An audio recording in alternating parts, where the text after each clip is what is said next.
take a look at our different vendors around the room before you take off today.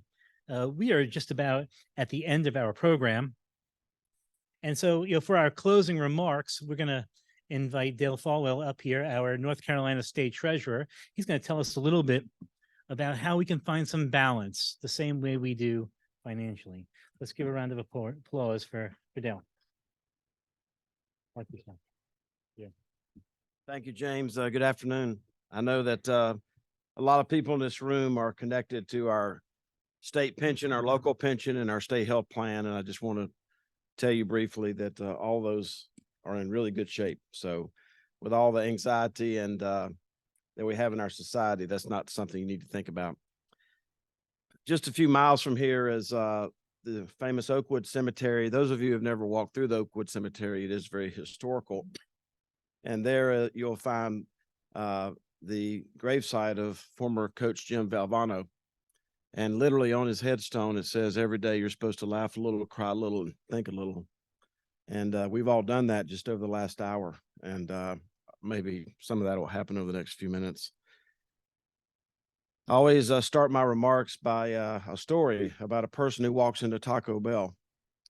Now, I know I look like I go to the Taco Bell a lot, and I was giving this speech last night, and our son was in the audience, and he said, well, we've never been there because there's no coupons. So that's what you want out of your treasurer, right? And so the person orders $100 worth of food, and I understand that's a lot of food at Taco Bell, right? And so the cashier says, will that be for here or to go? And the person ordering the food says, you don't think I'm going to eat all that here, do you? And the cashier looks back at the customer and says, I don't know your life. And my point of saying that to you, as you are out there advocating for the invisible, you don't know the lives of people that you're dealing with. And it's very important in this time in our society where rage has supplanted the word courage. It's so interesting. I was having a particularly hard time about 7 weeks ago as the state treasurer. You know, most of the things we do is we deliver checks, and most of those checks are blessings. But anytime we have one of our public servants who's killed in the line of duty, that's not a blessing at all. And I was at Springfield Friends. Our church our Friends meeting just celebrated its 250th anniversary. It's near LA, North Carolina. That's near Lower Archdale, for those of you who don't know where LA is. And Cynthia, my wife, was in there practicing the music, and I was walking down in the historical Springfield Cemetery, and I was just thinking to myself, with all the angst and anxiety in this world, what are we supposed to do? And what the Bible tells us is that we have but one option, and that is to give more. Just when you think you can't give any more, the Bible will admonish us that we have to give more. I didn't quite know what I was going to say today. I brought my weight loss drug here to talk about how prescription drug costs is, but I'm not going to do that. And I brought my map of North Carolina here to talk about the tax code, so I'm not going to do that. But the feeling that I got in this room caused me to want to say these things to you that I hopefully are helpful.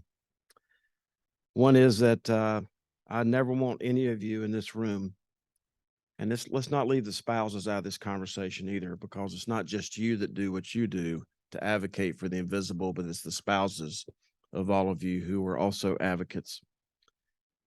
Just never forget in your quest to advocate for the invisible. And, you know, as an accountant, we always hear this term, Bill, that you can't manage what you can't measure. It's just really hard, whether you're an IT professional or you're a bank teller trying to prevent fraud, or if you're in your line of work, it's really hard to measure something you prevented from happening. But you just need to know that that's out there. In relation to the last panel, I just want to say a few words about what I heard. 25 years ago, Cynthia and I lost our son. He was 7 years old. And I probably will not get invited back after I use this sentence, James, especially from someone with the last name of Falwell. But it doesn't matter how you lose a child, it all sucketh. That's a part of a really inelegant word that we're not supposed to use. But a minister told that to me one time. It all sucketh. And I have so much admiration for Heather, and I just want to remind you of several things that I thought of as she was talking and the last panel was talking. Number one is that unfortunately in our society, that unknown is unloved. It just seems like when somebody doesn't really know someone and something tragically happens to them, they sort of leave their mind. But not unknown is not unloved. And secondly, I'm 65 years old this year, and I've learned that people die twice. Once when their spirit leaves heavenly earth, and I saw that with our son. But the second time is when the last living person remembers who they were and says their name out loud. So for all the emotion and grief that we saw from Heather, just Heather, I want you to know that Sean is still with us today because you said his name and we remembered who he was. And it's very important for everybody who's not going through this, who's not part of this quote family, for you to have the courage to look the people in the eye. Now, Heather and their family, they're 5 years out from this. Cynthia and I are 25 years out from this. And there's some strange things that happen when you lose a child. Number one is proportionally, statistically, it's the leading cause of divorce in the United States. Proportionally.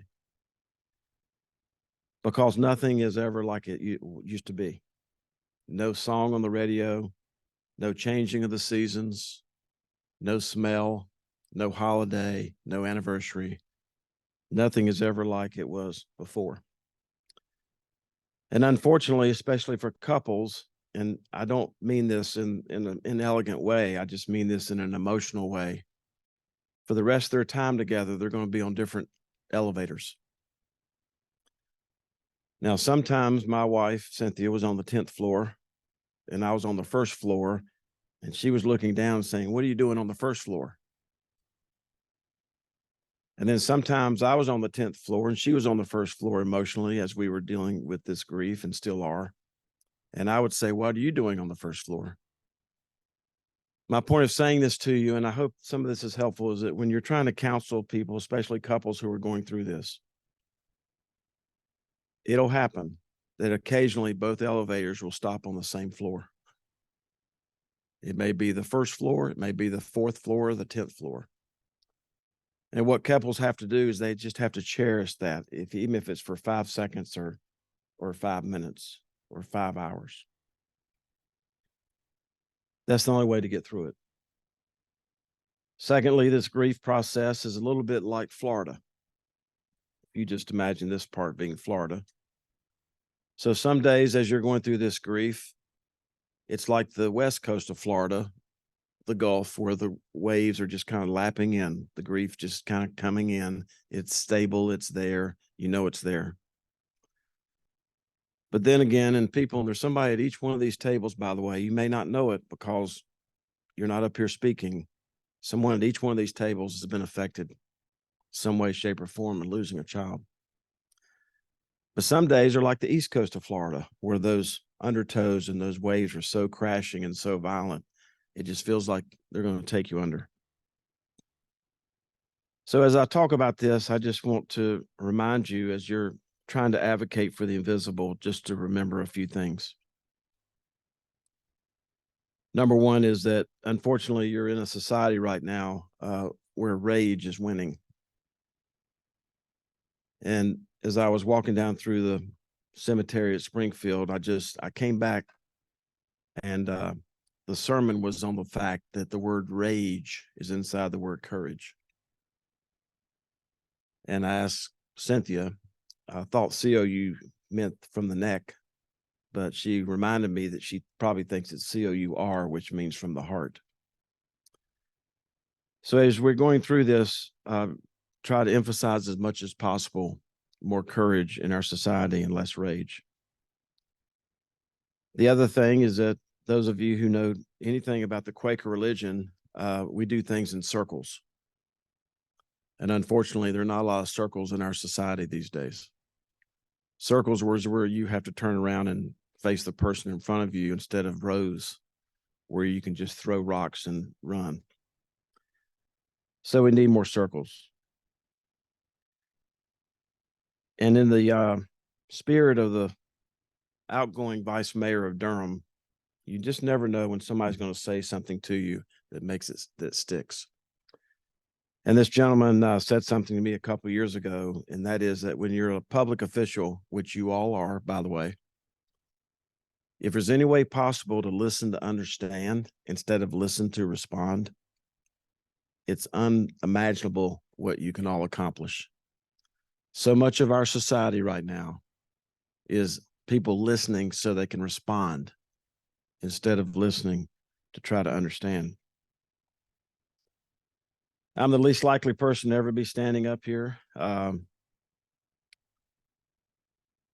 Maybe like some of the people that you advocate for, I walked into my guidance counselor's high school in Winston-Salem and inquired about taking something called an AP course because I'd heard people talking about AP courses.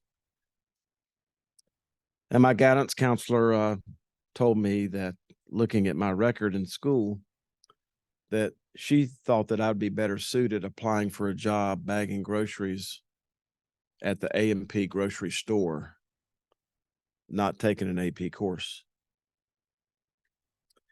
So when we talk about everything that's dividing our society right now, let's not lose sight of the bigotry of low expectations. I have some uniforms over here, which I'm not going to bring up because time's not allowing it, but it talks about all the jobs I've had since I was 10 years old. And I carry these around because oftentimes I speak to high school students about the joy of achievement and upward mobility. So as I was pulling those uniforms out the other day, I went up to look at my high school diploma. And I pulled my high school transcript, and I pulled out my high school transcript, and something that I don't think I've ever seen or noticed was that my IQ was 108. Now, I think when the guidance counselor told me my IQ was 108, since I'd never made it 100 on anything in my life, I thought, man, I'd shot right past 100. Now I got 108. Now I know that 108 is not that high. My point of saying that to you is that as you advocate for the invisible, I hope that you look in the eyes and the hearts of every person that you come in contact with and understand there's all kinds of smart. The last four letters of the word American is I can. And we have a lot of IQ in this world, but we also have some I can. My best example of this is back in the day when Amazon was just two employees. It was Jeff Bezos and one other person. And they got their start by selling used books. And they'd been on their knees for 2 weeks packing used books into boxes. And Jeff Bezos gave his one worker money. He said, would you please go buy some knee pads? My knees are sore. The worker looked back at Jeff Bezos and says, can I just go buy a table? That was supposed to be funny. So my point is there's no IQ that's going to answer that question for Jeff Bezos. But that's my example. There's all kinds of smart in this world. A worker who looks at Jeff Bezos and says, can I just go buy a table? Because there's really no reason for us to be on our knees at all. And as I say that, just make sure that you instill in all your folks that it doesn't matter how handsome they are, how pretty they are, how wealthy they are, how smart they are, that one day that they'll be my age and they'll look back and they'll realize that they're standing on the shoulders of somebody else, maybe even your shoulders. And as they figure out who in life that they want to stand on the shoulders of, make sure that they focus on people with integrity, because the world will help you with your ability as they did mine. Integrity, ability, and passion. If anyone that you're trying to advocate for can focus on integrity, and integrity is what you do when no one's watching, it's unimaginable what they can accomplish. At the Treasurer's Office, we manage $250 billion. That's 8 times larger than the state budget. It's the 27th largest pool of public money in the world. And we have a culture of disclosure, not discovery.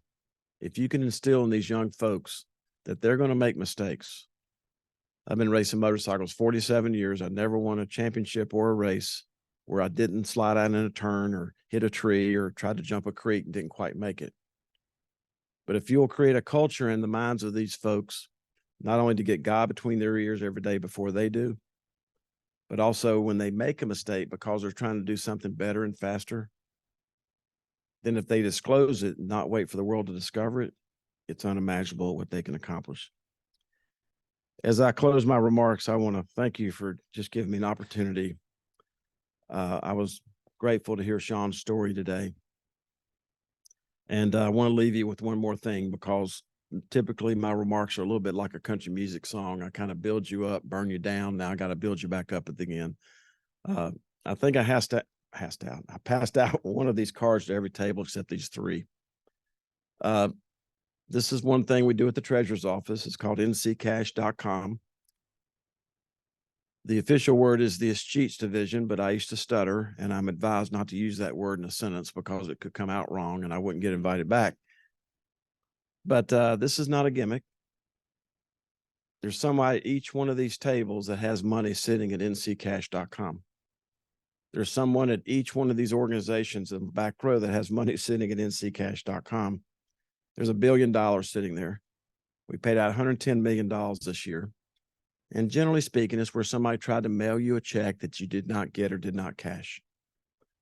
So maybe just one more valuable reason to be at this conference is for you to go to nccash.com, not while you're driving, and look up your name, your maiden, your kids, your parents, your church, your Boy Scouts, Girl Scouts, Rotary Club, Civitan Club, PTA, your business.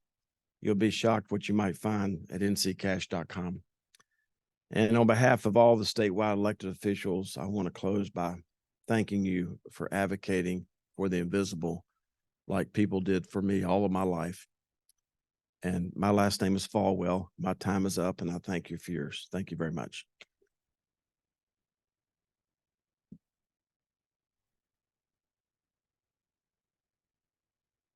Thank you very much. Dale, thank you so much. I appreciate that. I want to again thank our partners today in this Youth Resilience Summit. But anyway, I want to thank the Boys and Girls Club, for partnering with us today, the YMCA. Hopefully you thought this is a great event. There'll be a survey that will be emailed out to you over the next few days. Please go ahead and fill out that survey. Everybody have a safe trip home. Thank you for coming, and good night.